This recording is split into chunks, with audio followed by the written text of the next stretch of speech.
আসসালামু আলাইকুম। আমার নাম রাহাত। আমি আজকে আ আ সাক্ষাৎকার নেব আমাদের ৭৫ এর ১৫ই আগস্টের সূর্য সন্তান বলে আমরা যাদেরকে মনে করি তাদেরই একজন লেফটেন্যান্ট কর্নেল রাশেদ চৌধুরী, বীর প্রতীক। স্যার আসসালামু আলাইকুম। Walaikum salam, Raj. Thank you very much for inviting me in your channel, in your interview. এবং তোমার মাধ্যমে আমি তোমার গণিত দর্শক শ্রোতাদেরকে আমার সালাম দিচ্ছি। আপনি কেমন আছেন? আমি আল্লাহ মোটামুটি ভালোই রাখছে। এই বয়সে যতটুকু ভালো থাকা দরকার সেই হিসাবে আমি ভালোই আছি। আল্লাহর কাছে হাজার শুকর। সবাই দোয়ায়, মানুষের দোয়ায় ভালোই আছি ইনশাআল্লাহ। অনেক ধন্যবাদ আমাদেরকে সময় দেওয়ার জন্য। আমি আপনার সাথে সরাসরি কিছু প্রসঙ্গে চলে যাই। আমার মনে হয় যেটার জন্য আমি সহ অনেকেই মুখিয়ে আছেন আপনি কি বলবেন সেটা জানার জন্য। প্রথমে আমি বলবো যে গত বছর ৫ই আগস্ট বাংলাদেশে যা ঘটে গেল এইটার উপরে আপনার টেকটা কি? এটার উপরে এই ব্যাপারে আপনি কি মনে করেন? আর তার সাথে একটা ছোট আরেকটা প্রশ্ন জুড়ে দিব, সেটা হচ্ছে যে যেটা গত বছর ৫ই আগস্ট হলো, তার আলোকে আমাদের রাজনীতির ভবিষ্যৎ, বিশেষ করে ধরেন এখন একটা নির্বাচন হবে, এখন না হলে যখন হবে, এটাতে আপনি আমাদের বাংলাদেশিদের প্রতি আপনার যে আমি বলবো যে দৃষ্টিভঙ্গি, তার উপরে যদি আলোকপাত করেন। Thank you. থ্যাংক ইউ রাত। ৫ই আগস্ট বাংলাদেশের ইতিহাসে, ৫ই আগস্ট 24 বাংলাদেশের ইতিহাসে কত গুরুত্বপূর্ণ তা বলার অপেক্ষা রাখে না। এটা সবাই জানে, স্বীকার করুক আর না স্বীকার করুক। জানি বাংলাদেশের ভিতরে কিছু কিছু রাজনৈতিক দল বা লোকজন থাকতে পারে যারা এটাকে একটু হেয় করে দেখতেছে, ঠিকমতো দেখছে, কিন্তু আমার বিশ্বাস তারাও মনে মনে জানে এই দিনটার, ওই দিনকার ঘটনাগুলো কত ইম্পর্টেন্ট বাংলাদেশের ইতিহাসে। আমি বলবো এটা একটা যুগান্তকারী ইতিহাস। কেউ কল্পনাও করতে পারে নাই যে এমন একটা ঘটনাও ঘটতে পারে, যেভাবে বাংলাদেশের ছাত্র জনতা রাস্তায় এসেছে, একটা সুনামি ক্রিয়েট করেছে। এরকম একটা সুনামি ঠেকানোর মতো আমরা দেখছি মিলিটারিও পারে নাই, পুলিশও পারে নাই, কেউই পারে নাই। শেষ পর্যন্ত সবাইকে, ছাত্র জনতা সেই সুনামি, সেই আন্দোলনের কাছে বশ্যতা স্বীকার করতে হয়েছে, এবং ফলশ্রুতি হিসাবে আমরা দেখেছি স্বৈরাচারী হাসিনাকে দেশ ত্যাগ করতে যেতে হয়েছে। অতএব ৫ই আগস্ট বাংলাদেশের ইতিহাসে যে কি অর্জন করেছে এটা আমি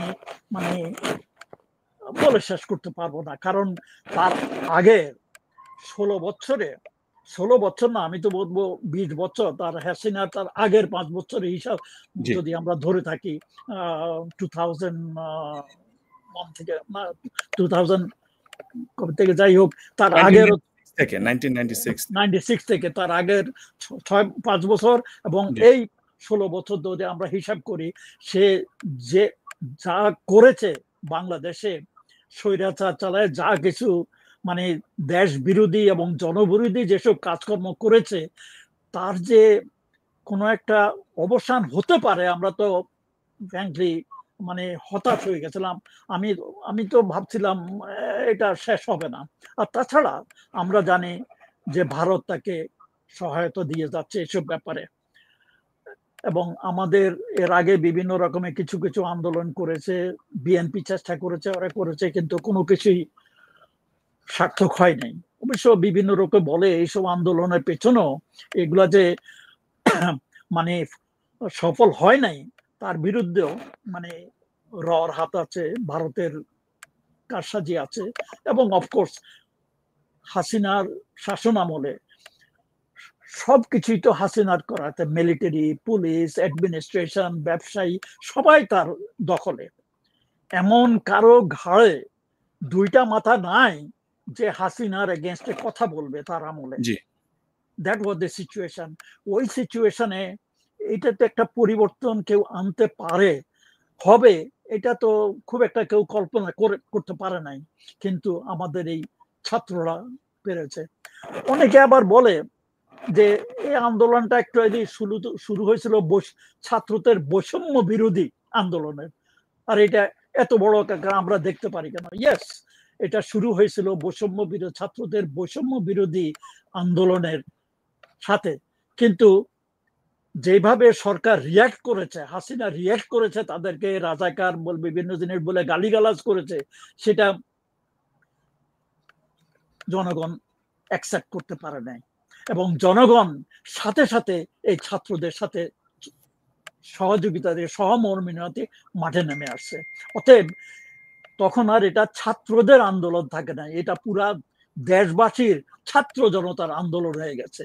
সেদিন আমি যে দেশে থাকি, ওই দেশে তখন রাত্রেবেলা সারা রাত আমি ঘুমাই নাই, দেখেছি কিভাবে সেই মানুষের স্রোত আসছিল যাচ্ছিল। আমি আগেই বলেছি এই স্রোতটা এমন ছিল যে পুলিশও সাহস করে নাই ওদেরকে বাধা দিতে, মিলিটারিও এটা সাহস করে নাই ওটাকে বাধা দিতে। এর আগে আমরা জানি, মানে 5ই আগস্টের আগে 3রা আগস্ট জেনারেল ওয়াকারুজ্জামান ক্যান্টনমেন্টে তার সৈন্য সামন্ত নিয়ে তাদের সাথে আলাপ করেছেন। ওই আলাপের মাধ্যমে সে বুঝতে পারছেন যে সেনাবাহিনী, বিশেষ করে নিচের শ্রেণীর অফিসার এবং সৈনিকরা কিছুতেই দেশবাসীর বিরুদ্ধে যেতে চায় না, গুলি করতে পারে না, এবং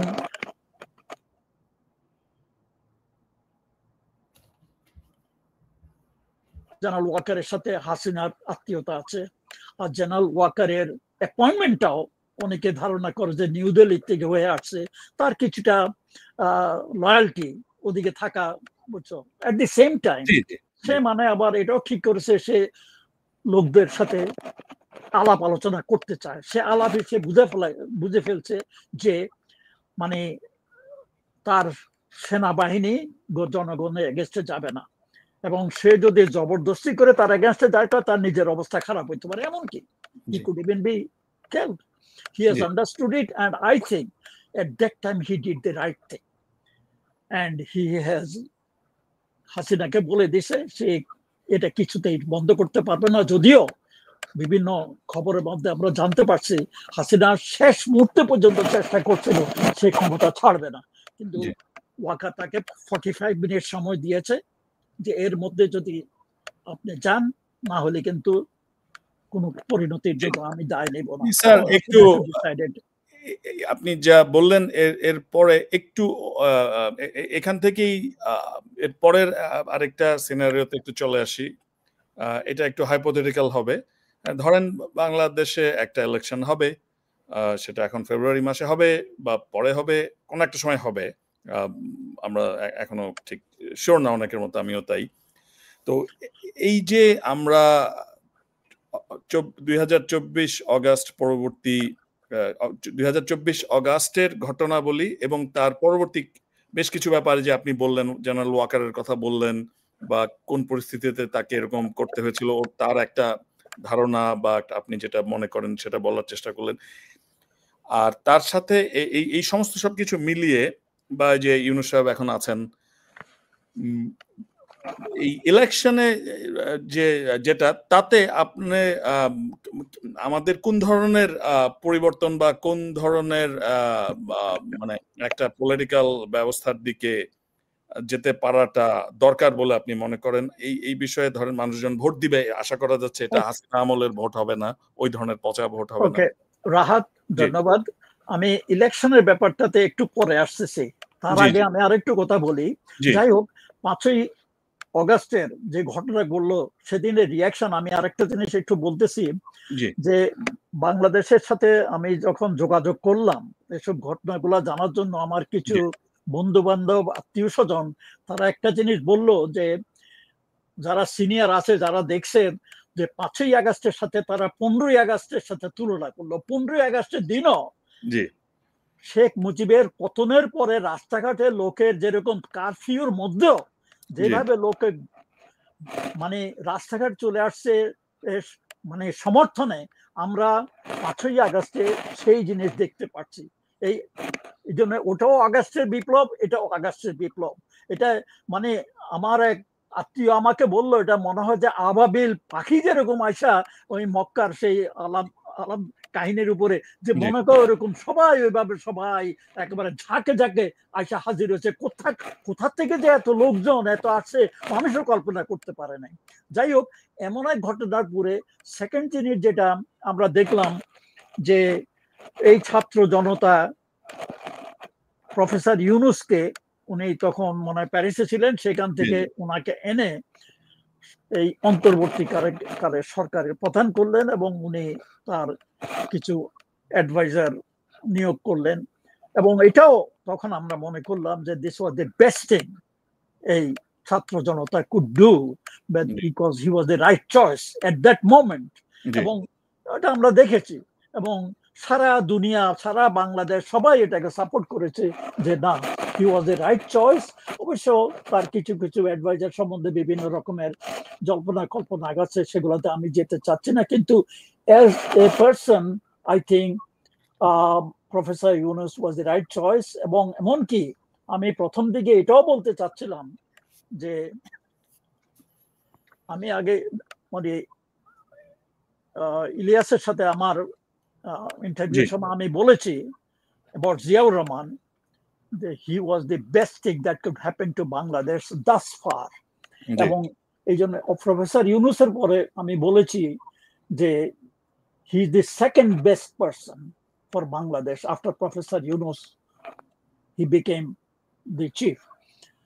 এবং আমার মনে হয় উনি গত এক বছরে যা করেছেন তার অর্জন খুব একটা কম নয়, ভালো করেছেন, কিন্তু কেমন জানি আস্তে আস্তে আস্তে আস্তে জিনিসগুলো একটু অন্যদিকে চলে যাচ্ছে। আচ্ছা, এই যে মানে ছাত্র জনতা যে আন্দোলনটা হলো 5ই আগস্ট, এটা শুধু হাসিনার পতন নয়, স্বৈরাচারের পতন। অতএব স্বৈরাচারের যা গত 15 বছর বা 20 বছরে যা করেছে, এগুলা সব কিছুকে আমাদেরকে সব কিছু সমাধান করতে হবে, সংশোধন করতে হবে। এবং প্রথম দিক দিয়ে প্রফেসর ইউনুস সেটাই বলেছেন যে আমাকে ছাত্ররা ক্ষমতায় বসিয়েছে, দায়িত্ব দিয়েছে, এই দায়িত্বগুলো আমাকে করতে হবে। এবং সেই দায়িত্বগুলো কি উনি বলেছিলেন, প্রথম হলো সংস্কার, তারপরে হইলো স্বৈরাচারী যারা যেসব অপরাধগুলা করেছে স্বৈরাচারী আমলে এবং জুলাই আন্দোলনের, অগাস্ট আন্দোলনের সময়, এদের বিচার, তারপরে এসব সম্পন্ন হলে তারপরে ইলেকশন। এবং এটা ওনাদের মানে উপদেষ্টারা অনেকবার একই কথা বলেছেন যে আমাদের প্রথম কাজ হলো বিচার, দ্বিতীয় সংস্কার, তারপরে মানে নির্বাচন। কিন্তু আনফরচুনেটলি কিছু কিছু মানে রাজনৈতিক দল তাদের 5ই আগস্টের পরের থেকেই তারা কেবল নির্বাচন নির্বাচন নির্বাচন নিয়ে, 5ই আগস্ট নির্বাচনের জন্যই হয়েছে। তবে সে কত নির্বাচন হলে দেশকে স্বৈরাচার মুক্ত করা এবং দেশকে আমূল পরিবর্তন করা, দ্যাট ওয়াজ দি মানে আমার মতে দ্যাট ওয়াজ দি অবজেক্টিভ।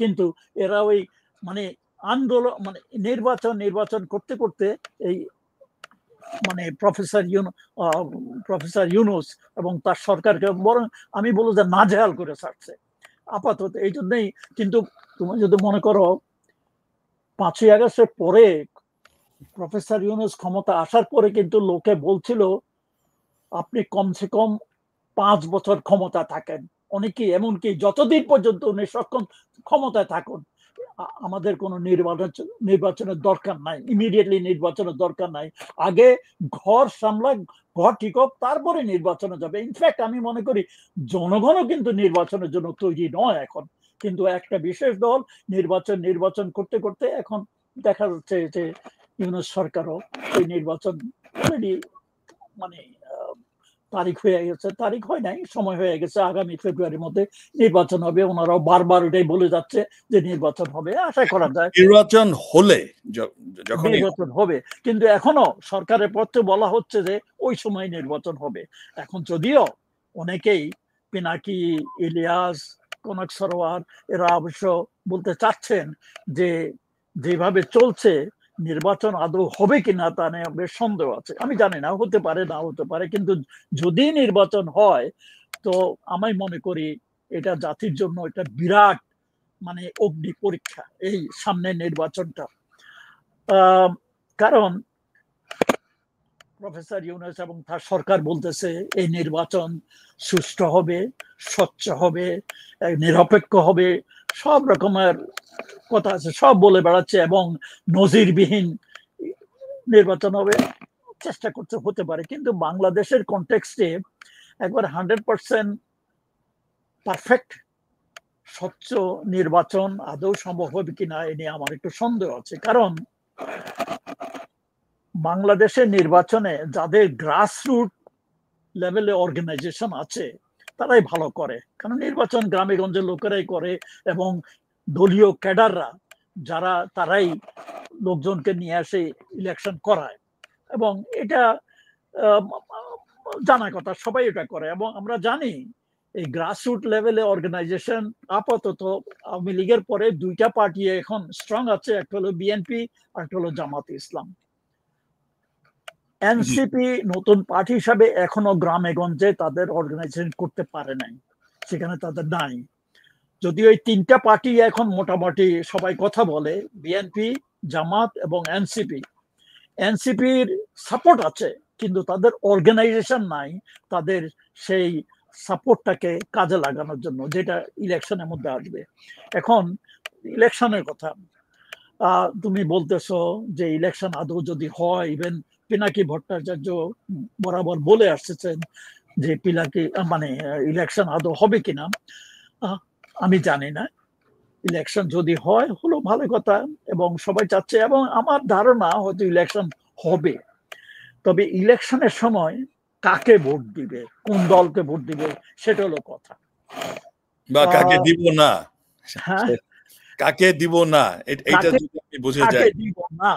এখন কথা হলো এটা আইডিয়াটা স্যার অনেকটা আমি একটু বলছি, এটা হচ্ছে ওই বেহাত বিপ্লব, মানে 5ই আগস্টের যে গত বছরের 5ই আগস্টের যে বিপ্লব, এটাকে দেখা হচ্ছে বেহাত বিপ্লব।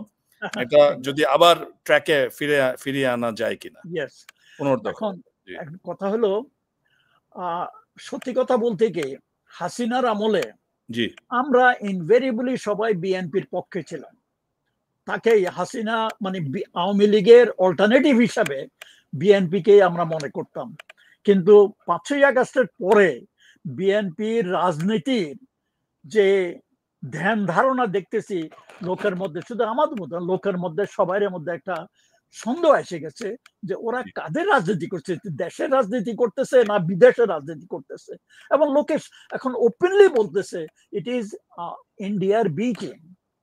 আওয়ামী লীগ এখন মাঠে নাই, অতএব ইন্ডিয়া বা র এখন এই বিএনপি দিয়ে তাদের কাজ চালাচ্ছে, বিএনপির পয়সা দিয়ে কাজ চালাচ্ছে, এবং তাদের কথাবার্তায় কার্যকলাপে আমরা তাই মনে হইতেছে। তো দেখুন, তারা প্রেসিডেন্ট শাহাবুদ্দিন চুপ্পুকে সরাতে রাজি না, বিকজ সে হাসিনার এবং আওয়ামী লীগের প্রেসিডেন্ট। তারা 1972 কনস্টিটিউশন ধরতে রাজি না, কারণ ওটা আওয়ামী লীগের দেওয়া, যদিও এটা একটা ভেজাল, মানে কি জানি বলে সংবিধান, এটাকে তারা ধরবে না। তারা নাকি এটা করে মানে মুক্তিযুদ্ধের চেতনা, কোথায় মুক্তিযুদ্ধ আর কোথায় সেই সংবিধানের কোন জিনিসটা, মানে মুক্তিযুদ্ধের কি চেতনায় আছে। তারপরে তাদের সবকিছুতেই যেমন তাড়াতাড়ি ইলেকশন দিয়ে ইউনুস কাটে পড়ুক, এটা কিন্তু ইন্ডিয়ার কথা। ইন্ডিয়াও তাড়াতাড়ি চায় ইলেকশন কোন রকম একটা করে দিয়ে ইউনুস চলে যায়, কারণ ইন্ডিয়া ইউনুসকে সহ্য করতে পারে না। কারণ আমার মতে দেখা যাচ্ছে যে ইউনুস সরকার অন্য কিছু ভালো করুক আর খারাপ, একটা জিনিসে ভারতকে সেই মানে কোনো তোয়াজ রেখে কথা বলতেছে না একেবারে, মানে যেটা মনে আমরা যেটা বলি মানে ইটের বদলে পাটকেল, ওইভাবেই কথা বলছে। আমরা জানি হাসিনার আমলে কোনোদিন কেউ সাহস করে, আমাদের পররাষ্ট্র মন্ত্রণালয় সাহস করে কোনো কিছু বলতে পারে নাই। আমাদের বর্ডার লোক মারে ফেলায়, যত কিছু করে, আমাদের পোর্ট সব নিয়ে যাইতেছে, কিচ্ছু আমরা বলতে পারি না, কিন্তু ইউনিস সরকারের আমলে অন্তত এগুলাকে ইট মানে যেটা বলছে ইটের বদলে পাটকেল দিতে চলছে, কথা মানে সাব জবাব দিতেছে। এই জন্য তারা ইউনুসকে চাচ্ছিল না, যে জন্যই ইন্ডিয়া যে জন্য জিয়াউর রহমানকে পছন্দ করে না, এই জন্য জিয়াউর রহমানের মরার পিছনে অনেকে বলে যে ইন্ডিয়ার হাত ছিল। এবং ইনফ্যাক্ট আমি একটা আর্টিকেলও লিখেছিলাম, আমার ভয় হয় কবে জানি ইন্ডিয়া রট দিয়ে এইসব কাছে দিয়ে আবার ইউনুসকে নাম মেরে ফেলায়। যাই হোক, এ পর্যন্ত is okay, but one never knows. অর্থাৎ ইউনুসকে ইন্ডিয়া সহ্য করতে পারতেছে না, সেই জন্য আমাদের বিএনপিও সহ্য করতে পারতেছে না। এই জন্য লোকে মনে করে যে বিএনপি এখন ইন্ডিয়ার কথাই, ইন্ডিয়ার গান গাইতেছে। তাই লোকে মনে করে, যেটা তুমি বললা যে কাকে ভোট দেব না, সেটা আমিও তাই মনে করি। লোকদেরকে ব্যালটের সময় চিন্তা করতে হবে, বুঝতে হবে কে দেশপ্রেমী, কে দেশপ্রেমী নয়, কে দেশের শত্রু। এটা লোকদেরকে বুঝতে হবে। এবং আমার মনে হয় পিনাকি, ইলিয়াস, কনক সরোয়ার এটা তাদের প্রতিনিয়ত প্রতিদিনকার ভিডিওতে এটা বুঝে বলতেছে যে দেশের কে শত্রু এবং কে মিত্র। এটা লোকে, আমার মনে হয় জনগণ এটা বুঝতেছে। এবং আজকালকার এই যে টেলিভিশনের যুগে প্রত্যেকের ঘরে ঘরে টেলিভিশন আছে, প্রত্যেকেই দিন এগুলো দেখতেছে সব সময় কে কি বলতেছে, এবং নিউজ পেপারও তাই আসতেছে। অতএব লোকে আমার মনে হয় জানে কে দেশের পক্ষে, কে দেশের বিপক্ষে। ওই সচেতনতাটা তৈরি হয়ে গেছে, তৈরি হয়ে গেছে। তবে এটা আরো দরকার, এবং লোকে কাজ করতেছে, সেটাই আমি কারো নাম ধরে বলতেছি না, কোন পার্টির নাম ধরে বলতেছি না, আমি এটা বলতেছি লোকদেরকে বোঝা দরকার যে কে দেশের পক্ষে আর কে দেশের পক্ষে নয়। অতএব ভোটারদেরকে সেইভাবে ভোট দিতে হবে। থ্যাংক ইউ স্যার, আপনার এই বিষয়ক ইনপুটটা পেয়েছি। আমি আরেকটা বিষয়ে চলে যেতে চাই, মানে এই সবকিছু ইন্টার রিলেটেড। তো এই 24-এর 5ই আগস্টের যে আপনার বলা যায় যে বাস্তবতা, এটার সাথে আপনারা যারা আমাদের 75-এর আগস্টের সূর্য সন্তান, আমি যাদেরকে আমাদের সত্যিকারের দেশপ্রেমিক এবং হিরো মনে করি, মানে আমরা অনেকেই মনে করি, এই 24-এর আগস্টের সাথে আপনাদের 75-এর আগস্টের যে আপনাদের যে অবদান, এইটার ব্যাপারে এখন এত বছর পরে আপনার কি মনে হয়? আর এখানে আরেকটা প্রশ্ন বা কনসার্ন চলে আসছে অনেকের মধ্যে। আমি খেয়াল করছি যে এখন অনেকেই, যেমন আমি অন্তত লেফটেন্যান্ট কর্নেল হাসিনুর রহমান, ওনার বক্তব্য শুনলাম, এবং আরো অনেকজনে, আমি এই মুহূর্তে হয়তো নাম ধরে বা মনে করে বলতে পারছি না, যে আপনারা যারা 75 সালে অবদান রেখেছিলেন, তাহলে আপনাদেরকে সেই একটা রাষ্ট্রীয় বা আপনার রিকগনিশন দেওয়া, 75-এ এই মানে 24-এ যদি আবু সাইদ, মীর মুগ্ধ বা ইয়ামিন, ওনারা সবাই যদি বীরের মর্যাদা পান, এবং মনে করি সেটা খুবই সঠিক, সেটা পাচ্ছেন, তাহলে 75-এ আপনাদের যারা মধ্যে যারা অবদান রেখেছেন, এখনো যারা আছেন, এই ব্যাপারটা আপনি কিভাবে দেখেন, বা আপনার নিজের ব্যাপারে আপনি কি মনে করেন? আচ্ছা, একটু আগে আমি বলেছি যে 5ই আগস্টে যা ঘটেছে বাংলাদেশের লোকজন থেকে জানতে পেরেছি, অনেকেই বলেছে তারা মনে হয়, যারা 15ই আগস্টকে দেখেছে তারা মনে হয় যে 15ই আগস্টের পুনরাবৃত্তি তারা দেখেছে 5ই আগস্টের মধ্যে। এক্ষেত্রে আমি একটা কানেকশন টানতে চাই যে এই যে জনগণ, ছাত্র জনতা যে সুনামিটা ক্রিয়েট করে গণভবনে গেছে বা বিভিন্ন জায়গায় গেছে, তারা শুধু গণভবনকে তছনছ করে নাই, হাসিনার যে মূলোৎপাটন করছে তা নয়, শেখ মুজিবের ছবি, শেখ মুজিবের মূর্তি, শেখ মুজিবের স্ট্যাচু যত যেখানে যেখানে ছিল সব কিছু ভাঙ্গা চুরে দিচ্ছে। অর্থাৎ সেই ছাত্র জনতার আক্রোশ শুধু হাসিনার উপরে ছিল না, হাসিনার মানে শেখ মুজিবের উপরও ছিল। অবশ্যই। Which means the 5ই August is connected to 15th August also. That means অবশ্যই। 15th অগস্টে যে ঘটনা ঘটেছে তারা এটা দেখাই দিছে যে 15th অগস্টে যা ঘটেছে সেটা এই 5ই আগস্টের পূর্বসূরি ছিল। আরেকটা জিনিস দেখো, 15ই আগস্টে হয়তো তুমি তখন পয়দা হও নাই, 4 বছর বয়স ছিল। 4 বছর বয়স ছিল, কিন্তু যারা 15ই আগস্ট দেখেছে, তোমার আব্বা, মা বা তোমার চাচা, মানে আত্মীয় স্বজন, তারা নিচে দেখেছে 15ই আগস্টে। 15ই আগস্টের ঘটনার পরে দুঃখজনক ভাবে হইল সত্য যে শেখ মুজিব, তার পরিবারের লোকজন মারা গেছে, এবং কি পরিপ্রেক্ষিতে মারা গেছে এটা আমি ইলিয়াসের ইন্টারভিউর সময় আমি বলেছি। মারা ইচ্ছা ছিল না, এটা ঘটনাক্রমে হয়ে গেছে, কিন্তু দুঃখজনক যে শেখ মুজিব ওনারা মারা গেছেন। কিন্তু শেখ মুজিবের মারা যাওয়ার পরে একজন লোকের চোখের পানি পড়ে নাই, দুঃখ হয় নাই, কেউ ইন্না লিল্লাহ পড়ে নাই। রাস্তার মধ্যে একজন লোক নামে বলে নাই বঙ্গবন্ধু জিন্দাবাদ অথবা এরকম কিছু জয় বাংলা কিছু বলে নাই। তার উল্টাটা হয়েছে। আমি শুনেছি 5ই আগস্টের পরে মিষ্টি বিতরণ করে মিষ্টির দোকান খালি হয়ে গেছে ঢাকায় বা বিভিন্ন জায়গাতে। Same thing happened on 15th August also.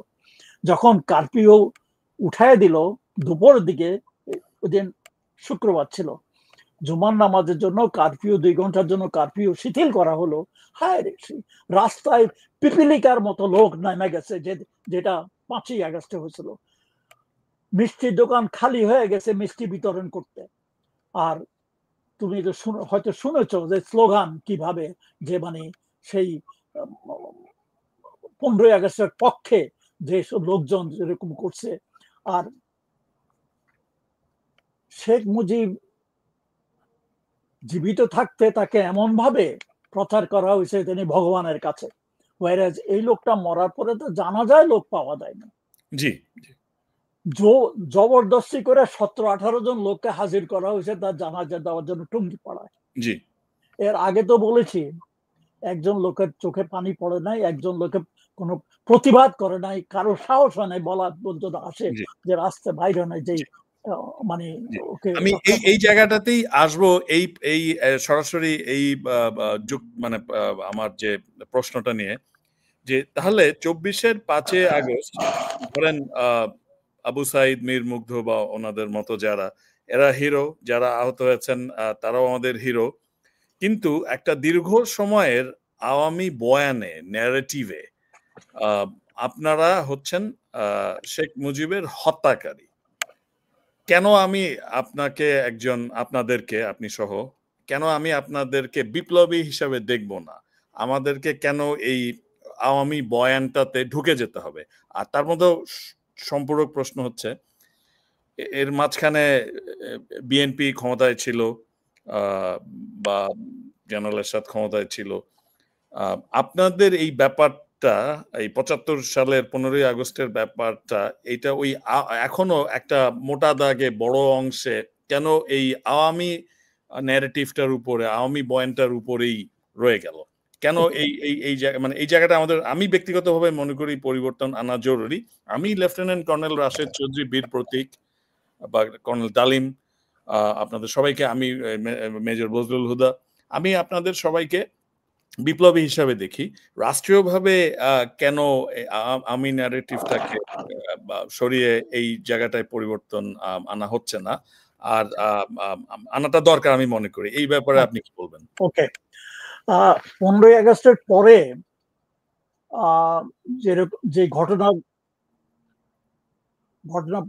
পরবর্তী ঘটনা প্রবাহ যেভাবে হয়েছিল, আমি বলবো প্রত্যেকটা বিপ্লব আমাদেরও হাতছাড়া হয়ে গেছে তখনও 15ই আগস্টের পরে।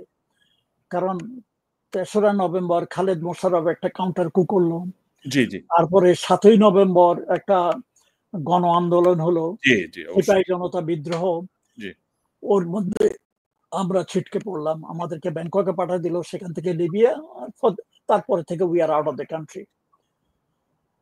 তবে যত জিয়াউর রহমান পর্যন্ত মোটামুটি ঠিক ছিল, because he owned us, he had a commitment, Ziaur Rahman had a commitment towards us that he will ensure that we are rehabilitated G in service or মানে যেখানে হোক with proper rank and status, with due honor. তবে ওনার ভিতরে problem, মানে ওনার অ্যাডমিনিস্ট্রেশনের মধ্যে problem ছিল। জিয়াউর রহমানের সাথে I had a very close connection. He told me যে তোমরা মনে করো আমি একটা মানে কলমের খোঁচাতেই সব করে দিতে পারি, তোমাদেরকে ব্রিগেডিয়ার জেনারেল বানাই দিতে পারি, তোমাদেরকে অ্যাম্বাসেডর বানাই দিতে পারি, মন্ত্রী মিনিস্টার বানাইতে, it's not that easy, because I have to go through the bureaucratic process. There I am having a problem. কিন্তু at the same time উনি বলেছেন যে give me time, I will do it. I will do everything that I committed to you, but it will take time. কারণ আমাদের এদেরকে আগে বসে আনতে হবে। Unfortunately, ওই বসে আনতে দেয় before he himself was, উনি নিজেই আউট হয়ে গেছেন। তো তবুও জিয়াউর রহমান আমল পর্যন্ত, তারপরে এরশাদ, তারপরে even Khaleda Zia, they all owned us. যদিও আমাদের পছন্দ মতো নয়, আমাদেরকে ছোটখাটো মানে কম গুরুত্বপূর্ণ মিশনে চাকরি বাকরি দিয়ে রাখছে, আমরা ঠিক মতো প্রমোশন পাই নাই, ছুটি ছাটা পাইতাম না, আমাদের কোনো কথাই শোনা হতো না। এই জন্যই এই যে রশিদ, ফারুক, ডালিমে ওদের ফ্রাস্ট্রেশন ন্যায্য, আমাদের সবার মধ্যে ফ্রাস্ট্রেশন ছিল, সরকার আমাদের সুযোগ সুবিধা দিচ্ছে না, করে নাই। একটা ইন্ডেমনিটি হয়েছিল, ইয়েস, জিয়াউর রহমান আমলে that indemnity has been incorporated in the constitution, okay. 21 বছর পরে যখন হাসিনা আবার ক্ষমতায় আসলো 1996-এ, সেই ইন্ডেমনিটি উড়াই দিল unconstitutionally. She did not have the 2/3 majority, কিন্তু সে ওই কিছু অ্যামিকাস কিউরি, ওদের আর্মি ওরিয়েন্টেড লয়ার যেমন কামাল হোসেন, তারপরে এদেরকে নিয়ে টিএম বলেছে না এটা ঠিক আছে, করে দিল। তারপরে কাহিনী উই অল নো। জি জি জি, এদেরকে সবাইকে অ্যারেস্ট করে সবাইকে মানে ফাঁসিতে ঝুলাই দিল। এখন তোমার যে প্রশ্ন হলো, ইয়েস, যদি আবু সায়েদ এবং 5ই আগস্টের শহীদরা এবং যারা জীবিত আছে তাদেরকে যদি জাতীয় রিকগনিশন দেওয়ার প্রশ্ন আসে, যেমন এই জুলাই সনদের মাধ্যমে, 15ই আগস্টের নয় কেন? Obviously this is a valid question, এবং এটা আমি দেখছি কয়েকজন যে আর্মি অফ কিছু রিটায়ার্ড আর্মি অফিসার, ওরাও এই প্রশ্ন এখন তুলছেন। হাসিন বলেছেন, তারপরে আরো কয়েকজন এখন বলতেছেন যে এদেরকেও রিহেবিলিটেট করতে হবে, অনারেবলি দে হ্যাভ বিন, তাদেরকে রিহেবিলিটেট করা দরকার। এখন এটা করতে হলে কিন্তু দেশের মধ্যে আরো একটা বড় আন্দোলনের দরকার এদের পক্ষে, কিন্তু আনফরচুনেটলি এখনো মানে রাজনৈতিক দলের মধ্যে তো এই উদ্দেশ্য নাই, এবং মানে ইভেন এনসিপির মধ্যে আমি এরকম কোন একটা আন্দোলন দেখতেছি না যে 15ই আগস্টের লোকদের মধ্যে তারা তাদের 5ই আগস্ট নিয়ে ব্যস্ত, 15ই আগস্টের কথা নিয়ে কেউ বলছে না। তবে এটা সত্য যেটা তুমি বলছো, হাসিন, কর্নেল হাসিন এবং অন্যান্য অফিসাররা বলতেছে যে 15ই আগস্টের যারা সূর্য সন্তান বা নায়ক যারা বেঁচে আছে, অলরেডি তো অনলি 4 জন বেঁচে আছে এখন, ডালিম, রশিদ, আমি আর নূর, এই 4 জন বেঁচে আছে। যারা বেঁচে আছে অন্তত তাদেরকে মানে দেশে ফিরে আনার একটা বন্দোবস্ত করতে হবে, এবং পুরা যাদেরকে ইভেন ফাঁসি দিয়ে দেওয়া হয়েছে, লোকে তো বলে এটা it was a judicial murder, it has to be reversed, the whole process needs to be reversed, and they have to be given national recognition as heroes, যেভাবে আবু সাইদ এবং ওদেরকে করা হচ্ছে। এটা করা দরকার, এটা সরকারের পর থেকে করতে হবে।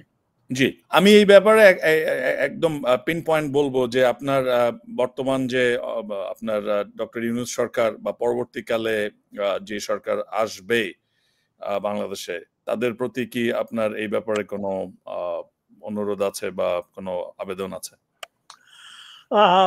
আমি বলতে পারি 5ই আগস্টের পরপরই আমি law minister, law adviser Asif নজরুলের কাছে একটা চিঠি, একটা পার্সোনাল দরখাস্ত লিখেছিলাম, অ্যাপিল লিখেছিলাম, পাঠাইছিলাম যে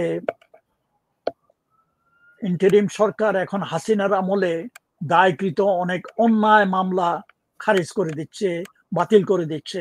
ইভেন মানে প্রফেসর ইউনুস, খালেদা জিয়া, তারেক, এরা সবাই কিন্তু বেনিফিশিয়ারি। তাদের বিরুদ্ধে সবারই কনভিকশনে ছিল, এমনকি বাবর, ওই যে আওয়ামী লীগের Babar, he was convicted, jail, even he was also acquitted. এত হাজার হাজার কেসে যদি অ্যাকুইট হতে পারে, ওয়াই নট 15ই আগস্টের যে বিচারটা হয়েছে ইললিগাল, যে বিচারটা আনফেয়ার, যেই সূর্য সন্ত্রাস দেশকে রক্ষা করলো, বাঁচালো, তাদেরকে এইভাবে মানে অন্যায়ভাবে বিচার দিয়ে তাদেরকে কনভিক্ট করা হলো, এই জিনিসটা it has to be reversed. এবং আমি অনুরোধ করেছিলাম যে এই ব্যাপারে আপনারা যদি কিছু করেন, এমনকি যদি একটা আমরা আইনিভাবে জিনিসটা উঠাতে পারি। কোনো জবাব পাইনি অবশ্য। I did not expect any response from him, I did not get any response কোনো। তারপরে প্রফেসর ইউনুসের কাছেও আমি একটা অ্যাপিল করেছিলাম অনুরূপ ভাবে, যে 15ই আগস্টের যে কনভিকশনটা, it must be reversed, because ইতিপূর্বে গভর্নমেন্ট অনেক অন্যায়, অবিচার, মানে কনভিকশন রিভার্স করেছে, এটাও দাবি রাখে। তাও আমি এই পর্যন্ত কোনো জবাব পাই নাই। এবং কথা হলো, অনেকে বলে এই যে আমি চিঠি লিখেছি এগুলা ওনাদের কাছে পৌঁছেছে কিনা। আমি অ্যাপিল গুলা ওনার অফিসিয়াল ইমেইলে পাঠাইছি, বাই মেইলে পাঠাইছি, রেজিস্টার ডাকে পাঠাইছি, বিভিন্ন লোকের মাধ্যমে পাঠানোর চেষ্টা করছি। ওনার নজরে আসছে কিনা আমার জানা নেই। এখন পর্যন্ত কোনো অ্যাকনলেজমেন্ট পাননি? পাই নাই, কোনো জবাবও পাই নাই। এবং তবে বিভিন্ন চ্যানেলে পাঠাইছি, কারো কাছে তো যাওয়ার কথা। হলো কথা। আমরা মানে আমি উদ্যোগ নিয়ে আমি এই বিষয়টাতে খুব প্লেন ভাবে দেখার চেষ্টা করি। ধরেন যেই ছাত্র জনতা 5ই আগস্ট গণভবনের দিকে ধেয়ে গেল এবং ওই ধেয়ে যাওয়ার ফলে শেখ হাসিনাকে পালাতে হলো জীবন নিয়ে। তো হাইপোথেটিক্যালি যদি বলি, ধরেন শেখ হাসিনা পালাতে পারলেন না, তখন এই জনতা স্টর্ম করলে কি হতো? মানে ধরে নিতে পারি যে শেখ হাসিনাকে ওখানে তারা হত্যা করতো, ছিঁড়ে বেড়ে ফেলাইতো। রাইট, তাকে জীবিত রাখতো না, কিছু পাওয়া যেত না। এক্স্যাক্টলি। এখন এইটা হচ্ছে, এখন ধরেন পরবর্তীতে কেউ যদি বলে যে এই হাজার হাজার ছাত্র জনতা, এদের বিরুদ্ধে হত্যাকাণ্ডের মামলা করো, আমি তাদেরকে আমি বলি, এটা আমার সাথে অনেক সময় আর্গুমেন্ট হয়, আমি বলি যে এটা একটা বিপ্লব। বিপ্লব হলে বিভিন্ন রকম আউটকাম হতে পারে। সেখানে যে স্বৈরাচারী শাসক, সে পালাতে পারে, সে মারা যেতে পারে, সে টেম্পোরারিলি অন্তরীণ অবস্থায় জেলে যেতে পারে। তো শেখ মুজিবের ক্ষেত্রে যেটা হয়েছিল, হ্যাঁ, এটা আবার একটা পাল্টা আর্গুমেন্ট আসে। 24-এর 5ই আগস্ট ছিল ছাত্র জনতা, কিন্তু 15ই আগস্ট 75 হয়েছিল, ওইটা মিলিটারি কু। আমি ব্যক্তিগতভাবে মনে করি, এটা আমার টেক, সেটা হচ্ছে যে 75-এর যে বাস্তবতা ছিল, যে ওখানে অবস্থা ছিল, তাতে একটা স্বৈরাচারকে, অত্যাচারী শাসককে সরানো ব্যাপারটা ছিল, সেটা তখনকার পরিস্থিতিতে একটা মিলিটারির একটা অংশ বা রিটায়ার্ড অংশ তাদের মাধ্যমে হয়েছে, যেটা 24 সালে অগাস্টে হয়েছে ছাত্র জনতার মাধ্যমে। তো আনফরচুনেটলি 15ই আগস্ট 75-এ আউটকামটা ছিল শেখ মুজিবের মৃত্যু। হ্যাঁ, আমি হত্যা ওইভাবে আমি মনে করি না, এটা আউটকামটা হচ্ছে মৃত্যু। আর এখন হচ্ছে শেখ হাসিনা পালিয়ে যাওয়ার, এইভাবে দেখি আমি। রাহাত, এটা তুমি ঠিকই ধরেছো। একটা জিনিস আছে, a successful military coup is not seen as illegal. এবং কুর সময় লোক কিছু, আনফরচুনেটলি কিছু লোক ভিক্টিমাইজ হয়, তার মধ্যে যারা ডাইরেক্টলি ইনভলভ তারাও আছে, যারা নট ইনভলভ তারাও আছে। Usually those are acquitted, they are not taken into account all of দুনিয়ার সব জায়গার ইতিহাসে দেখো, যেখানেই কোনো কু, শুধু বাংলাদেশও হয় নাই, আমাদের পার্শ্ববর্তী দেশ ব্যাংকক মানে থাইল্যান্ডও অনেকবার কু হয়েছে, জি জি অনেকবার, টার্কিতে হয়েছে, বহুত জায়গাতে অনেক কু হয়েছে, জি দুনিয়ার সব জায়গাতে কু হয়েছে। কোন সাকসেসফুল কুর পরে সেই কু লিডারদেরকে আবার বিচার করেছে, এটা নজির কোথাও নাই, হয় নাই।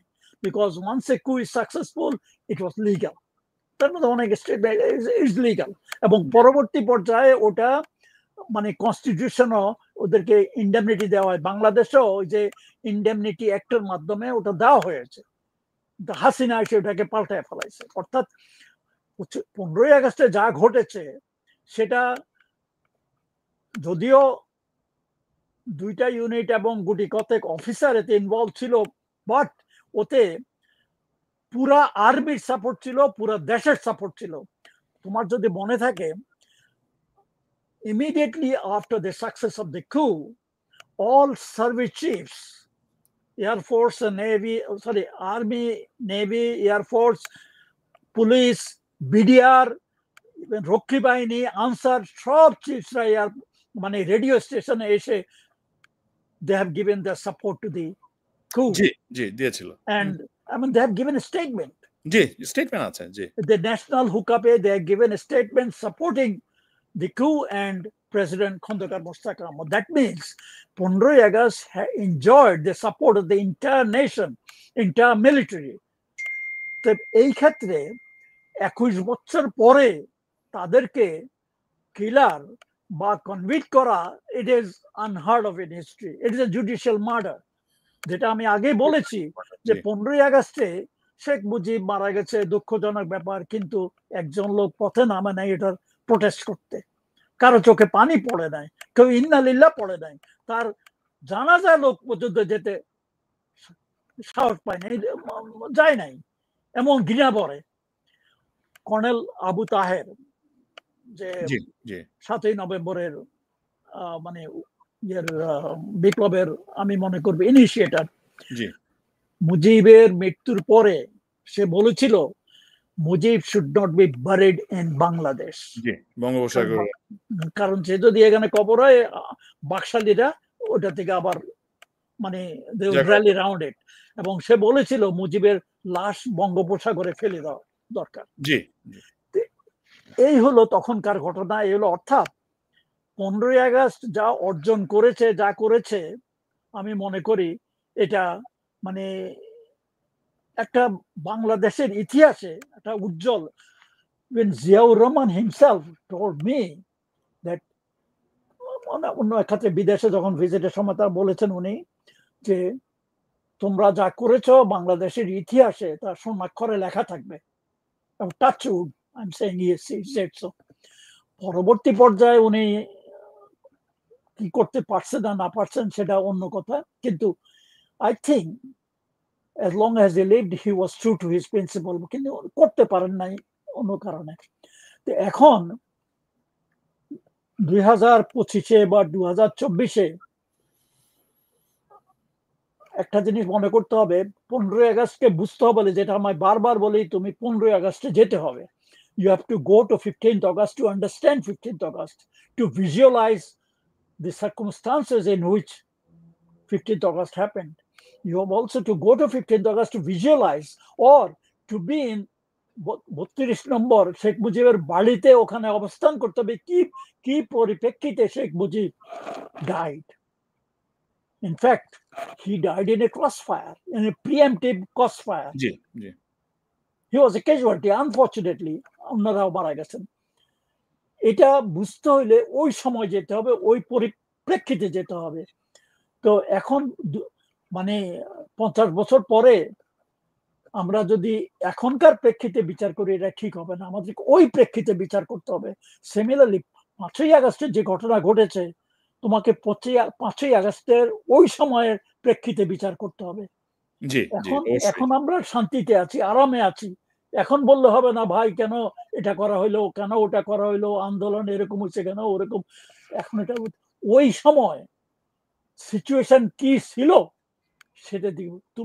নিশ্চয়ই তোমাদের মনে আছে যে 5ই আগস্টের পরে কয়েকদিন কিন্তু কোনো অ্যাডমিনিস্ট্রেশন ছিল না, জি, রাস্তাঘাটে পুলিশ ছিল না, 3 দিন কে পর্যন্ত। করছে? ছাত্রীরা, জি, মানে আমি টিভিতে দেখেছি ছাত্রীরা ট্রাফিক কন্ট্রোল করেছে এবং হোল নেশন হেইলড ইট। তখনকার তুমি মিডিয়া যদি দেখো, কাগজ জি, জি, কলম ওদের কিভাবে whole nation was after that they have done wonders. কিন্তু এখন 1 বছর পরে অনেকের সুর বদলে গেছে। তো এগুলা যে কোনো জিনিস বিচার করতে হলে আমি বলতে যে ওই সময়কার প্রেক্ষিতে বিচার করতে হবে। জি, সিমিলারলি জি, 15th অগস্টকে বিচার করতে হলে 15ই আগস্টের প্রেক্ষিতে বিচার করতে হবে। এখন বর্তমানে যদি আমরা ভুলে যাই 15ই আগস্টের অর্জন, এটা ঠিক হবে না। আর আরেকটা জিনিস আমি বলেছি, যদি 5ই আগস্ট ছিল হাসিনার এগেনস্টে, কিন্তু আমরা দেখেছি 5ই আগস্টে শুধু হাসিনার এগেনস্টে ছিল না, মুজিবের এগেনস্টও ছিল। জি, মুজিবের মূর্তিকে মূর্তি। কোথাও কোনো থাকতে দেয় না। অর্থাৎ এটা মুজিবের, তাদের আক্রোশটা মুজিবের এগেনস্টও ছিল। জি, অতএব জি, 15ই আগস্ট এবং থ্যাংক ইউ। 5ই আগস্টকে হুম, একই গ্রন্থিতে গাথা। গাথা, জি। আমাদের স্যার সময় বেশ ঘনিয়ে আসছে। আমি যেহেতু আমরা মাত্র একটা ৭ই নভেম্বর পাস করে আসলাম। আ আমি আপনাকে আ শেষ এই প্রশ্নটা করব আ আ এবারের জন্য, আমাদের এই সেশনটার জন্য। আমরা ভবিষ্যতে অবশ্যই নিশ্চয়ই আপনার সাথে আবার ইনশাআল্লাহ বসবো। ৭ই নভেম্বরের যে বাস্তবতা বা যা ঘটেছিল এইটার ব্যাপারে আপনি মানে এটা আপনি কিভাবে দেখেন? ওকে, আমি এর আগে কি একটু পাসিং কমেন্ট হিসাবে বলেছিলাম যে 15ই জি, আগস্টের নিশ্চয়ই। পরে হুম, আমাদের হাত থেকে কন্ট্রোল চলে যায়।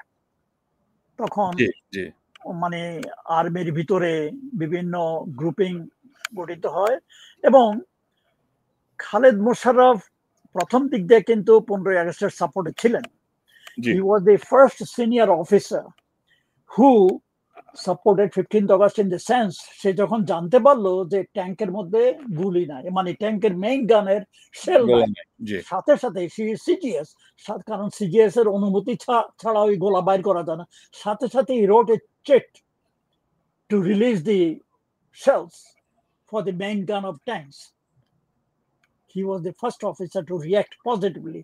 তারপরে 15 আগস্টের পরে সে প্রায় প্রত্যেক দিন বঙ্গভবনে আসতো, ইয়াং অফিসারদের সাথে কথাবার্তা বলতো, মানে ভাবখানা এমন দেখাইতো যে সে আমাদের শরীর, অর্থাৎ সে আমাদের আস্থা অর্জন করার চেষ্টা করছিল। যাই হোক, সেটা হয়তো সে সেই আস্থাটা পায় নাই। সে মনে করছিল সফিউল্লাহর পরে বুঝি সে হবে চিফ, হয় জি, নাই, হয়েছে জিয়াউর রহমান। সে আরো সে জানতে পারলো যে আর্মির ভিতরে মানে ইয়াং অফিসার এবং অন্যান্যরা মিলে দে লিস্টেড অ্যাবাউট 30 অফিসার্স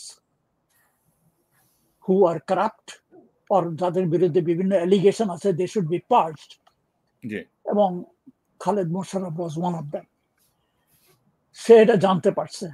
জি, এটা জিয়াউর রহমানকে জানাও, Ziaur Rahman was not involve in listing, but he knew it and he said, and he was given the list to take action. He was the army chief, but he said Ziaur Rahman সবকিছু একটু ভাবে চিন্তে করে, আমি হঠাৎ করে যদি এটা করতে চাই দেয়ার মে বি রিয়াকশন। আর তখন আর্মির অবস্থাও অতটা, হি could not consolidate his authority yet in the army, so he was waiting, C was give me time, এটা আস্তে আস্তে আমাকে করতে হবে, স্টেজ বাই স্টেজ। সেখানেও সে মানে দেরি করে আলটিমেটলি করতে পারে না, and he became the first victim.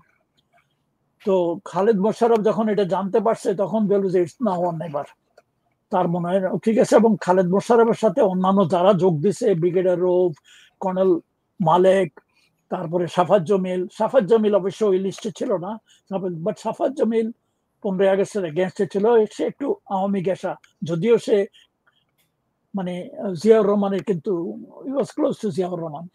যাই হোক, এই এরা সবাই ওই 3rd নভেম্বরের কাউন্টার কুটা ঘটালো। কাউন্টার কুটা unfortunately he could not sustain it, জি, কারণ ওটা অফিসাররাও মানে ওই তার নিজের বলয়ের বাইরে কেউ ওটা অ্যাকসেপ্ট করে নাই। সিপাহি লোয়ার র্যাঙ্কের অফিসাররা তো করেই নাই, অন্যান্য ইউনিটরাও কেউ করে নাই। যে খালেদ মোশাররফের এই ঘটনা। আরেকটা জিনিস হলো জিয়াউর রহমানকে অ্যারেস্ট করা কেউ পছন্দ করে নাই। After all, Ziaur Rahman was a very honest officer, good officer, freedom fighter. He declared the independence. এই জিয়াউর রহমানকে অ্যারেস্ট করা এটা কেউ পছন্দ করে নাই। এই জন্যই তার সেই support he could not get it. সে যদিও চেষ্টা করছে তার কিছু কিছু লয়াল ট্রুপদেরকে ঢাকায় নিয়ে আসা, কিন্তু it did not work. Meanwhile colonel Taher সে আবার অনেকদিন থেকেই সে আবার মিনওয়াইল সে কিন্তু জাসদে, তার চাকরি নাই, সে জাসদে মিলিটেন্ট গ্রুপের হেড, কিন্তু ওভারটলি সে তখন নারায়ণগঞ্জে ছিল সিটাক ডিভিশনের চিফ হিসাবে। জিয়াউর রহমান তাকে দেওয়া হয়েছিল, কিন্তু ভিতরে ভিতরে এই জয়েন্ট জাসদ এবং জাসদের আন্ডারগ্রাউন্ড যে মিলিটেন্ট গ্রুপ আছে এটাকে সে নেতৃত্ব দিচ্ছিল। এবং তার নাম্বার 2 ছিল হাসানুল হক ইনো, যে মন্ত্রী হয়েছিল পরে।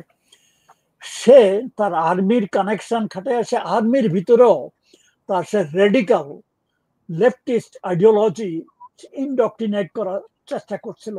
আর বিশেষ করে তার মূল মন্ত্রটা ছিল অ্যান্টি অফিসার, অফিসার বলে কোনো ক্লাস থাকবে না,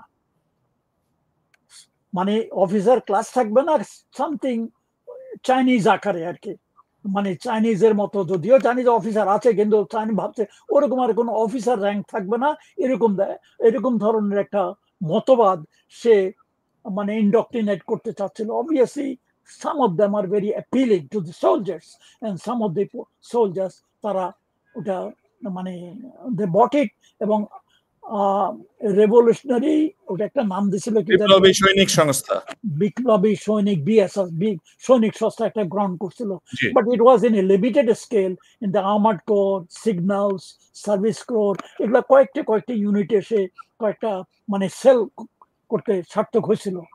এখন এই খালেদ মোশাররফের যখন কুটা হলো, হি টুক দি অ্যাডভান্টেজ দ্যাট খালেদ মোশাররফ কুটা পপুলার না, লোকে পছন্দ করলো না, এবং এই অ্যাডভান্টেজটা নিয়ে সে তার লোকদেরকে করলো যে টু গো এগেনস্ট ইট, মানে একটু পাল্টা বিপ্লব করতে খালেদ মোশাররফের এগেনস্ট ইট। এবং দ্যাট অন 6th নাইট, 7ই নভেম্বরের রাত্রে পুরা ক্যান্টনমেন্টের ভিতরে সে ওরা গোলাগুলি করতে করে নেমে পড়লো। মিনওয়াইল ওদের দেখা দেখি অন্যান্য সিপাহীরাও, অন্যান্য ইউনিটে যারা কিন্তু আগে আর এই বিপ্লবী সৈনিক সংস্থার সদস্য ছিল না, তার বাইরেও লোকজন আইসা তাদের সাথে তারা ছিল। আর তাহেরের হি হ্যাড 10 পয়েন্টস দাবি দেওয়া, ওই 10 পয়েন্টের মধ্যে ছিল মানে ব্যাটম্যান সিস্টেম থাকবে না, অফিসার থাকবে না, আরো welfare tool. Obviously it is appealing, even infantry ইউনিটের মধ্যেও যারা ডাইরেক্টলি লিফলেট দেখে তারাও ওর মধ্যে মোটামুটি এসে গেছে। এবং 6ই নভেম্বর যখন রাত্রে গোলাগুলি শুরু, তারাও সব অনেক ইনফ্যান্ট্রি ইউনিটের লোকও মানে জয়েন করছে। তো আলটিমেটলি মানে পুরা ক্যান্টনমেন্টে ছড়াই গেছে, সবাই গোলাগুলি মানে চতুর্দিকে করা শুরু করেছে। Meanwhile 2 field artillery, which Ziaur রহমানের বাসার কাছে ছিল, এই 2 ফিল্ড আর্টিলারি কিন্তু আমার হাতে গড়া ইউনিট যুদ্ধের সময় জিয়াউর রহমানের আন্ডারে বই আমি পড়েছি। Yes, 2 field artillery. এই 2 ফিল্ড আর্টিলারির সোলজাররা মেজর মহিউদ্দিনের নেতৃত্বে এবং সুবেদার মেজর আনিস নেতৃত্বে, আমার ছোট ভাইও তখন 2 ফিল্ডে, সেও ছিল, হামিদ চৌধুরী ওই দলের মধ্যে ছিল। তারা দে স্টর্মড জিয়াউর রহমানের জিয়াউর রহমানস রেসিডেন্স, এবং they release Ziaur Rahman, rescued Ziaur Rahman from that. তখন ফার্স্ট বেঙ্গলের একটা কোম্পানি জিয়াউর রহমানকে গার্ড দিতেছিল, তারা ওই আর্টিলারি সোলজাররা গোলাগুলি করতে করতে এসে দেখে তারা চলে গেল। ওয়ান বেঙ্গলে কিন্তু জিয়াউর রহমানের লয়াল টু জিয়াউর রহমান, এবং তারা এর মধ্যে অনেক কমপ্লিকেটেড আছে। হাফিজ কিন্তু মেজর হাফিজ কিন্তু জিয়াউর রহমানকে ওই ইয়েটা করেছে। Hafiz personally is loyal to Ziaur Rahman, but he had to do it because of Safat Jamil. Say Safat জামিলের BM ছিল তখন, এবং ইনফ্যাক্ট মানে major Hafiz is one of the key officer in the execution of Khaled Mosharraf's counter coup. কিন্তু ব্যক্তিগতভাবে he was loyal to Ziaur Rahman, এবং শুনেছি সে প্রত্যেকদিন জিয়াউর রহমান বাসায় যেত এবং দেখতো যে কোন রকমের অন্যায় কোনো কিছু যেন না করা হয়, ইনশিওর্ড। বাট আর্টিলারি ট্রুপরা আসার সাথে মানে ওয়ান বেঙ্গলের চলে গেছে। তো টু ফিল্ডের অফিসার মানে সৈনিকরা জিয়াউর রহমানকে রিলিজ করে they brought him to two field. সেই টু ফিল্ডে আনার পরে he has been reinstated as army chief এবং ক্ষমতায় পুনঃপ্রতিষ্ঠিত হয়। খালেদ মোশাররফ মিনওয়াল খবর যখন জানতে পারলো যে তা জিয়াউর রহমান রিলিজে, অনেক কাহিনী আছে আমার বইতে, ওই কাহিনী লিখেছি। সে যখন জানতে পারলো যে হইলো, সে প্রথম বিশ্বাস করে নাই, পরে যখন জানতে পারছো সে বঙ্গভবনে ছিল, ওখান থেকে হুদা এবং হায়দারকে নিয়ে পালায় যাচ্ছিল। অনেকে মনে করে যে ইন্ডিয়ার দিকে যাচ্ছিল। তো ওখানে শেরে বাংলা নগরে তখন তারই 10ম বেঙ্গল রংপুর থেকে আইসা তারা শেরে বাংলা অবস্থান করতেছিল। তারা ইন্টারসেপ্ট করে they arrested that group and they took him to their unit. ওই ইয়ের মধ্যে মানে এমপি হোস্টেলের ওই শেরে বাংলা নগর, ওখানে ওই ইউনিটের সিও ছিল কর্নেল নওয়াজিস। তো নওয়াজিস ওদেরকে রাখছে, সাথে সাথেই he knew by that time Ziaur Rahman has been released and he is in two field. Nawazis Ziaur Rahmanকে ফোন করেছে, ফোন করে যে বললো যে স্যার খালেদ মোশাররফ এবং তার লোকজন এখানে আছে। তখন ওখানে একজন অফিসার তখন ছিল ক্যাপ্টেন জুবায়ের, মাই ব্যাচমেট। সে পরে আমাকে এই কাহিনী বলেছে যে জিয়াউর রহমান তখন নাকি নওয়াজিকে বলেছে, okay keep them safe, see that no I mean কোনো ক্ষতি যেন তাদেরকে করা না হয়। ঘন্টা খানিক পরে he got another phone call. Nawazis, sorry sir, I could not fit in. They have been killed. One of the few unruly officer এবং troops office unit তারা সে আরেক কাহিনী, আমি ওটা লেগেছি, তাই সেই কাহিনী মেরে ফেলছে। তো জিয়াউর রহমান খুব একটা এটা ভালোভাবে দেখেন নাই। He was mum for a while, then he says okay, এখন যা খবর হয়ে গেছে, keep their dead body safe. That was the end of Khaled Mosharaff. তারপরে বঙ্গভবন থেকে দেওয়াল টপকে সাফাত জমিল, দেওয়াল টপকে পা ভাঙ্গা কোথায় নরসিংদা কোথায় ধরা গেছে, ওখানে ধরা পড়ে হিউজ খান। আমি 76 ছুটিতে গেছিলাম, আই মেট সাফাত জমিল। সাফাত জমিলকে তখন আমি বললাম যে স্যার আপনারা যা করেছেন ভালো করেছেন, যদি জিয়াউর রহমানকে অ্যারেস্ট না করতেন হয়তো আপনারা সাকসেসফুল হইতেন। কারণ না, জিয়াউর রহমানকে আমরা অ্যারেস্ট করিনি, তার সুরক্ষার জন্য তাকে ওখানে রাখছি, বাট আই ডিড বাইট। আচ্ছা, ওটাই যদি করতে হয় তাহলে খালেদ মোশাররফ নিজেকে আবার আর্মি চিফ করে মেজর জেনারেল বানায় দিল কেন? He could not give any response. অনেক কাহিনী। তো that was the end of Khaled Mosharaff's 4-day long coup. The problem was ওই 4 দিনে কিন্তু জাতীয় জীবন কোনো বিনষ্ট হয় নাই। একমাত্র জিনিস হলো there was no news in the radio, no news in the television. পুরা ইলেকট্রনিক মিডিয়া ইজ মানে ব্ল্যাক আউট, কোনো কিছু হয় নাই।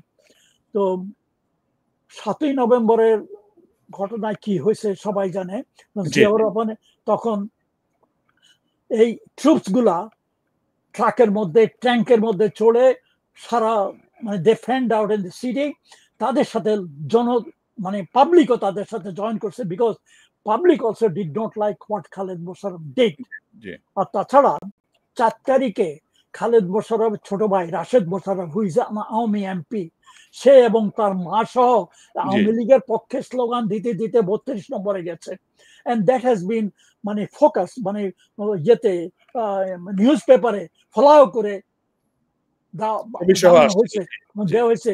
And from that people came to know that Khaled মোশাররফের কাউন্টার কুটা এটা আওয়ামী কাউন্টার কু এবং ইটস এ প্রো ইন্ডিয়ান। যদিও ব্যক্তিগতভাবে খালেদ মোশাররফ প্রো ইন্ডিয়ান ছিল কিনা আমার জানা নাই, কিন্তু লোকে ধরে নিছে যে খালেদ মোশাররফের এই কাণ্ডটা এটা ইন্ডিয়া ঘটাইছে। এই জন্যই লোকে এটা পছন্দ করে নাই। এই জন্যই ওই ট্যাঙ্কের সিপাহীদের সাথে জনতারাও জয়েন করছে, তারাও স্লোগান জিয়াউর রহমানের পক্ষে, খন্দকার মোস্তফার পক্ষে, 15ই আগস্টের লোকদের পক্ষে স্লোগান দিতে সারা শহর চলে গেল। সেটাই আমি স্যার এখানে ছোট একটা টেক নেই, সেটা হচ্ছে যে আপনার ধরেন ওই সময় এটা তো 60s 70s এক ধরনের মানে সমাজতান্ত্রিক বিপ্লব ছিল, চে গুয়েভারা বা আপনার এই যে আপনার কিউবাতে যেগুলো হচ্ছিল। তা আমাদের এই ব্যাপারগুলি কিছুটা আপনার আমি বলবো যে ওই ধরনের এক ধরনের আমার কাছে মনে হয় খুব রোমান্টিসিজম ছিল বাট আপনি কর্নেল তাহের বলেন বা অন্য যারা এই বিপ্লবী সৈনিক সংস্থা বা জাসদের এই গ্রুপটা মানে তারা ওই ফিদেল ক্যাস্ট্রো বা চে গুয়েভারা ধরনের এক ধরনের রোমান্টিসিজমে ভুগছিল, কিন্তু তারা সত্যিকারে আসলে এই আন্দোলনগুলি যে খুব মানে গ্রাসরুট থেকে আসতে হয়, যেমন চীনে যদি আপনি লং মার্চ, এটা এটা আমার নিজের পর্যবেক্ষণ, তারা ওইভাবে ঠিক আমার মনে হয় একাডেমিক্যালি আমি বলবো না, বাট ঠিক গ্রাউন্ডে বাস্তববাদী ছিলেন না, কিছুটা রোমান্টিসিজম বলে আমি আমি ফিল করি তাদের সম্পর্কে, আমি পরবর্তীকালে যা জানতে পারি। এক্স্যাক্টলি। ব্যক্তিগতভাবে জি, ছাত্র জীবন থেকেই আমি কিন্তু সোশ্যালিজমের খুব একটা ভক্ত ছিলাম না, কারণ আমার ধারণা এটা মুসলিম প্রধান বাংলাদেশে এটা চলবে না, চলে না। এবং পরবর্তী পর্যায়েও ইভেন জাসদ যা চেষ্টা করছে তার বৈজ্ঞানিক সমাজতন্ত্র, তারপরে অনেক মানে এপিলিং স্লোগান টোগান দিছে করবে, কিন্তু এগুলা জনগণ আমার মনে হয় না খুব একটা মানে অ্যাকসেপ্ট করেছে। একটা পপুলার গল্প হচ্ছে এরকম যে সমাজতন্ত্রীরা একটা বস্তিতে যে এক মানে ঢাকাতে মানে বাংলাদেশে একটা একজন বৃদ্ধা নারীকে বললেন যে খালা সমাজতন্ত্রকে ভোট দেন, আপনাকে আর এই বস্তিতে থাকতে হবে না, আপনি সবার সাথে বড় অ্যাপার্টমেন্ট বিল্ডিং এ উঠে যাবেন। তো তখন ভদ্রমহিলা জিজ্ঞাসা করলেন যে আমি কি তাহলে আমার এই লোটাটা বদনাটা ব্যবহার করতে পারবো? তো সমাজতন্ত্রীরা বললেন যে না, কারণ আপনাকে বাথরুম শেয়ার করতে হবে, আপনার এই বদনাটা অন্য করা ব্যবহার করবে। উনি বললেন যে না, এটা আমাদের দরকার নেই। না, এটাও তো একটু ফান করে। আমি এই সম্পর্কে একটা কথা বলি, আমাদের দেশের সমাজতন্ত্রের ব্যাপারে একটা কথা বলি। আমি যখন ছাত্র ছিলাম তখন শুনেছি একজনের কাছে যে তখন সবাই সমাজতন্ত্রের কথা বলে, এবং সমাজতন্ত্রটা তখন এটা কাইন্ড অফ ফ্যাশন, মানে কি জানি বলে সমাজবাদী, প্রগ্রেসিভ, এরকম ধরনের আইডিয়া। এটা একটা ফ্যাশন। স্টুডেন্ট যখন ছিলাম তখন একজন বলছে, আমার মনে আছে, একজন টিচার অথবা কে একজন বলল, যারা বেশি সমাজতন্ত্র নিয়ে কথা বলে ওই বেটাদেরকে কিছুদিনের জন্য চায়না বা রাশিয়াতে নিয়ে পাঠায় দেওয়া দরকার, ওখানে যা মাসখানিক ওখানে থাকুক, ফেরত এসে জীবনে কোনোদিন সমাজতন্ত্রের কথা বলবে না। যাই হোক, সেটা আমার ধারণা যে ইভেন কর্নেল তাহের যা চেষ্টা করছিল জাসদের মাধ্যমে বা জাসদ দিয়ে, বাংলাদেশি লোকজন আমার মনে হয় not yet ready for socialism, ওরকম ধরনের সোশ্যালিজমের জন্য তারা রেডি ছিল না, এই জন্যই এগুলা কেউ টিকে নাই।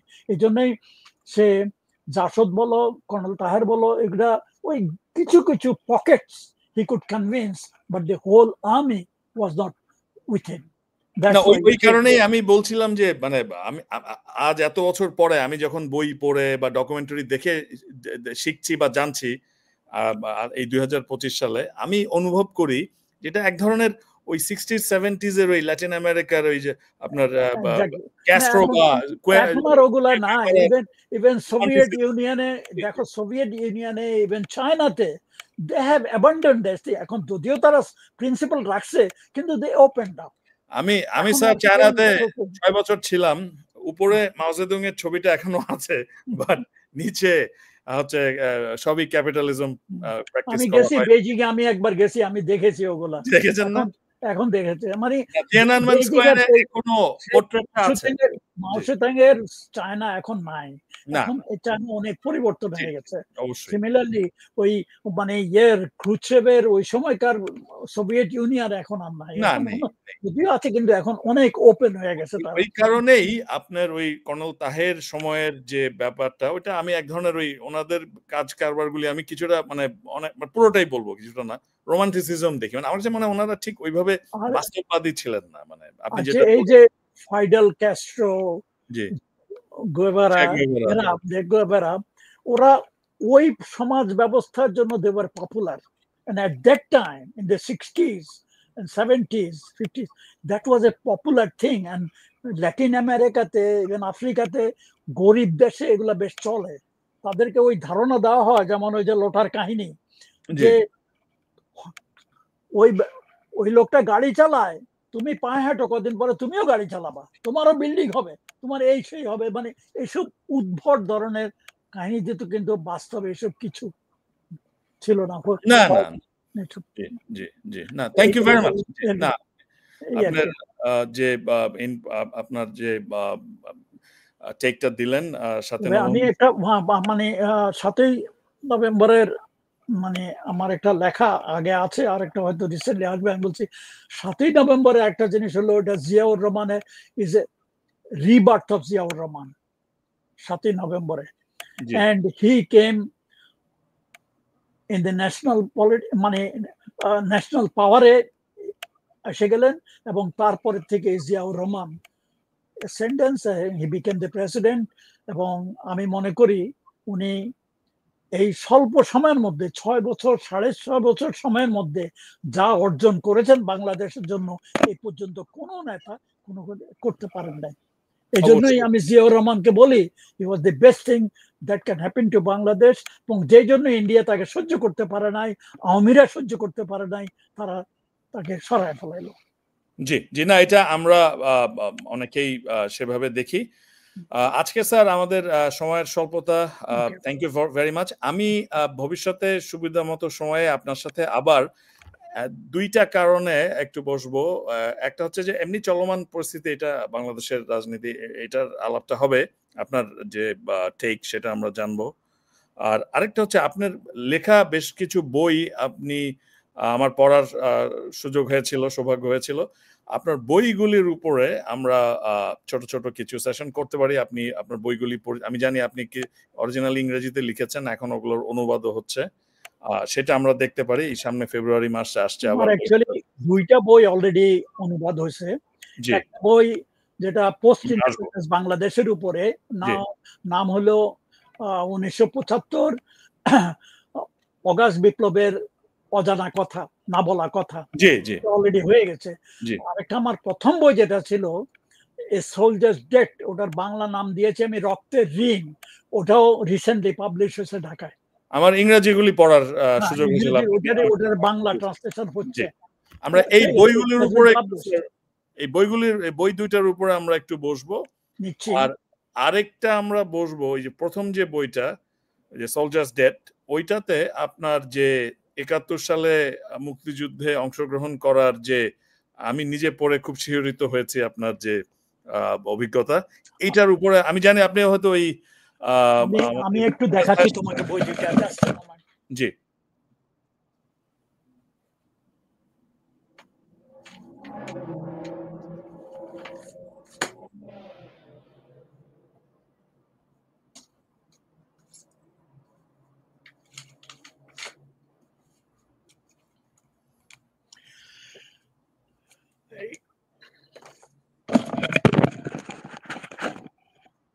আর 75-এর উপরে যে কাহিনী, এটা তোমার কাছে আছে, তুমি আসলে দেখছো, আমি এটা পড়েছো। এটা হলো পোস্ট ইন্ডিপেন্ডেন্ট বাংলাদেশ, যেটা 75-এর উপরে আছে। এটার বাংলা অলরেডি হয়ে গেছে বাংলাদেশে। আচ্ছা, এটা হলো আমার প্রথম বই। Actually this is the first edition cover. Second edition cover a soldier's debt is different. এটারও বাংলা হয়ে গেছে রিসেন্টলি।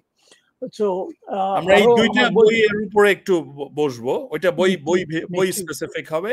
আর আরেকটা হচ্ছে যে এই যে একটা বইতে আপনার যে 71 সালের মুক্তিযুদ্ধে অংশগ্রহণের যে করার সময়কার যে অভিজ্ঞতাটা, অংশগ্রহণ করে এবং অংশগ্রহণ করার আগে যে আমরা যখন এই বইগুলা নিয়ে আলাপ করব তখন ওগুলা নিয়ে আমরা জি জি আমি নিজে পড়েছি তো, তা আমি শিহরিত। তা আমি চাই যে আপনি ওটা একটু ব্যাখ্যা বা আমাদেরকে একটু বলবেন আবার। ঠিক আছে, অনেক ধন্যবাদ স্যার। আপনার সাথে আবার ভবিষ্যতে আমরা বসবো ইনশাআল্লাহ। রেকর্ডিংটা বন্ধ করো, আমি রেকর্ডিংটা বন্ধ করো, আমি এটা আলাদাভাবে কথা বলতে চাই। রেকর্ডিংটা বন্ধ করে দাও। ঠিক আছে, আমি বলতে চাই যে না, আমি এখন করিনি, আমি একটু করে নি। জি, তো সবাইকে ধন্যবাদ আমাদের এই আলাপটা শোনার জন্য। সবাই ভালো থাকবেন। আচ্ছা, আমিও সবাইকে আবার ধন্যবাদ জানাচ্ছি। সবাইকে আবার আমার সালাম। আপনারা সবাই ভালো থাকেন, সুস্থ থাকুন। আমাদের সবাই একমাত্র উদ্দেশ্য ভবিষ্যৎ প্রজন্মের জন্য একটা ভালো, সুষ্ঠু, সমৃদ্ধশালী বাংলাদেশ। আমরা সবাই এটা চাই এবং সেদিকেই বাংলাদেশ সবাই যায়। আগামী নির্বাচনেও লোকে যেন অমন লোকদেরকে নির্বাচন করে যারা দেশপ্রেমী, যারা দেশের ভালো চায়, ভবিষ্যৎ চায়, আর বিশেষ করে বাংলাদেশের বাইরেও কারা শত্রু কারা বন্ধু এটা যেন বুঝতে পারে, সেইভাবে যেন তারা ভোট দেয়। আমরা সবাই চাই বাংলাদেশের ভালো। Thank you. সালামু আলাইকুম। আসসালামু আলাইকুম।